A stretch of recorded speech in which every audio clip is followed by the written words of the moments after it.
Salut à tous, j'espère que vous allez bien et que vous n'avez pas trop chaud car à l'heure où je tourne la vidéo, on est toujours au cours de cet été qui est caniculaire, volcanique avec des températures qui ne baissent pas.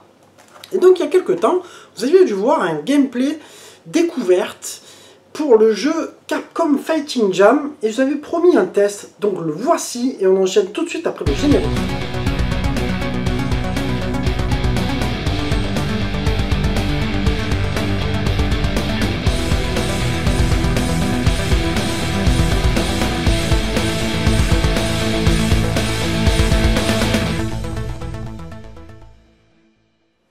Capcom Fighting Jam a été développé par l'équipe CPS2 de chez Capcom. Il est sorti au cours du mois d'octobre 2004 sur système 246. Il a eu droit à son portage sur PS2 et sur Xbox. Alors moi je vous parlerai forcément essentiellement de cette version-là, à savoir que ma capture sera du 50 Hz parce qu'avec mon boîtier le 60 Hz, un coup sur deux ça ne marche pas. Donc il s'agit d'un crossover de Street Fighter 2, Street Fighter 3, Street Fighter Alpha, Darkstalker, Raiders. Donc autant quand tu lis ça, c'est sûr que tu te dis waouh, il va y avoir un roster de fou. Eh ben non, c'est pas justement complètement ouf. Tu vas avoir quelques persos qui sont plutôt classiques comme Ryu, comme Guy de Final Fight et Street Fighter 0, Dimitri de Darkstalker, Sakura de Street Fighter 3, Yun. Bon, quelques persos sympathiques. Au total, tu en as 21. Alors, ce qu'il y en a des cachés, je saurais pas vous dire. Mais pour ceux qui ont vu mon gameplay découverte, vous avez vu que j'ai rapidement déchanté. Alors pas déchanté vraiment de ouf, mais j'ai quand même été un petit peu déçu. C'est-à-dire que déjà graphiquement, j'ai trouvé que c'était pas terrible. Et puis bon, c'est pas un jeu qui est vraiment ouf. Alors c'est vrai que à côté de ça, c'est pour ça que je me suis dit, putain ce jeu-là, j'en ai jamais entendu parler. Tu te dis, c'est peut-être pour ça. Je trouve qu'après, au niveau de l'intro, quand même, elle te met vraiment... elle est très alléchante, hein. Tu as une intro qui est plutôt sympathique, avec une bonne musique. Et après, ben, le contenu, on va en parler dans le test. À savoir que jeuxvideo.com lui ont mis 10 sur 20. Alors après, attention, jeuxvideo.com, c'est pas toujours la référence de la note la plus juste. Des fois, ils ont descendu des jeux gratuitement alors qu'ils étaient plutôt pas mal. On va voir, moi, quelle note j'aurai au final. Graphiquement... Comme je te disais, pour les persos, ça va, ça passe, c'est plutôt bien fait, c'est pas dégueulasse. Mais au niveau décor, alors soit tu vas avoir des stages qui ont des couleurs qui sont vraiment très pâles, ou alors des trucs un peu flous dans le fond, tu vois, je trouve que c'est pas très bien détaillé. Il y a un stage notamment où tu vois les persos, je sais plus si c'est Ken qui est derrière, il y a quelques persos là, c'est dans la rue que ça se passe. Et puis tu as l'impression qu'en fait ces persos-là, ils ont pas de profondeur, comme si c'était des PLV, tu vois, qui étaient posés.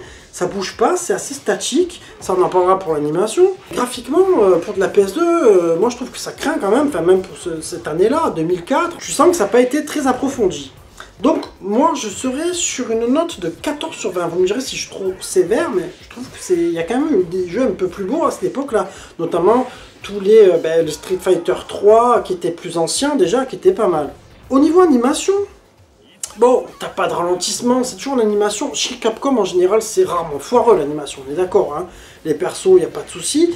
Il y a juste ce côté statique des décors. Je trouve qu'il y a des décors où vraiment il n'y a pas grand chose qui se passe. Là, ça a été un petit peu fait à la va-vite. Mais sinon, de manière générale, pour le gameplay, il n'y a aucun problème. L'animation, on le fait très bien, donc on sera sur du 17 sur 20. Au niveau gameplay, bon, on est toujours sur de la jouabilité Capcom. Si tu sais jouer au Street Fighter 0, si tu sais jouer au Street Fighter 3, tu arriveras largement à jouer sur celui-ci, tu vois. Mais après, je t'avoue que ça manque un petit peu de profondeur, peut-être, par rapport à l'année qu'on est en 2004, où tu avais des jeux qui te proposaient pas mal de choses différentes. Là, ça reste quand même assez basique. Donc, je dirais qu'on va rester sur du 15 sur 20 pour le gameplay, parce qu'il ne faut pas non plus cracher dans la soupe, ça va, c'est assez jouable. Au nouveau mix sonore, or, tu as des musiques qui sont plutôt pas mal, hein. Elles ont été composées par Noriyuki Asakura, qui est notamment connu pour la musique de Tenchu. Belle musique l'intro de Tenchu quand même, franchement il n'y a rien à dire. Après pour les bruitages, bon ça reste capcomien, tu vois, j'ai envie de te dire, c'est toujours un petit peu la même recette. Donc là sur le mix sonore, on va dire que ça va être un peu une question de goût, ça va être un peu les musiques qui vont mettre la différence. Je vais rester sur une note moyenne de 16 sur 20. Au niveau de durée de vie, ben, c'est là pour moi où le gros point noir du jeu, en fait il va arriver à ce niveau-là.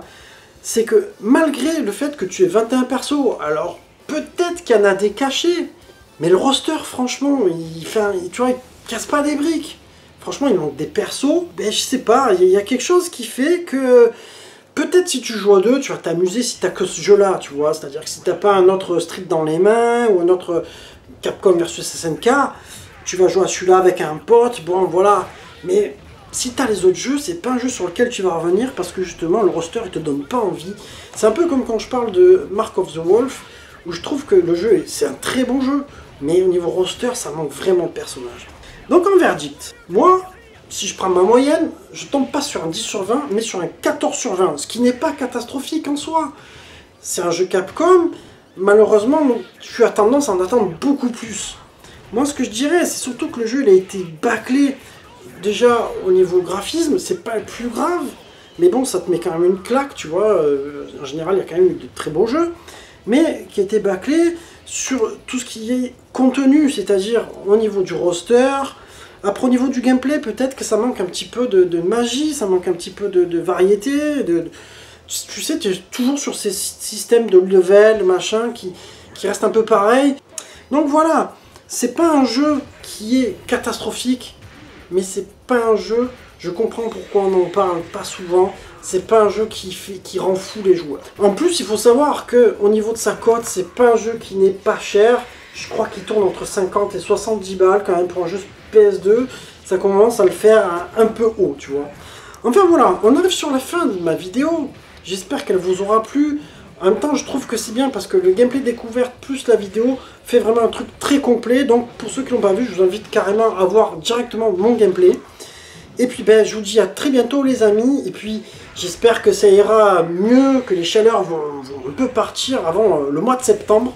Et puis j'embrasse tous, ciao ciao.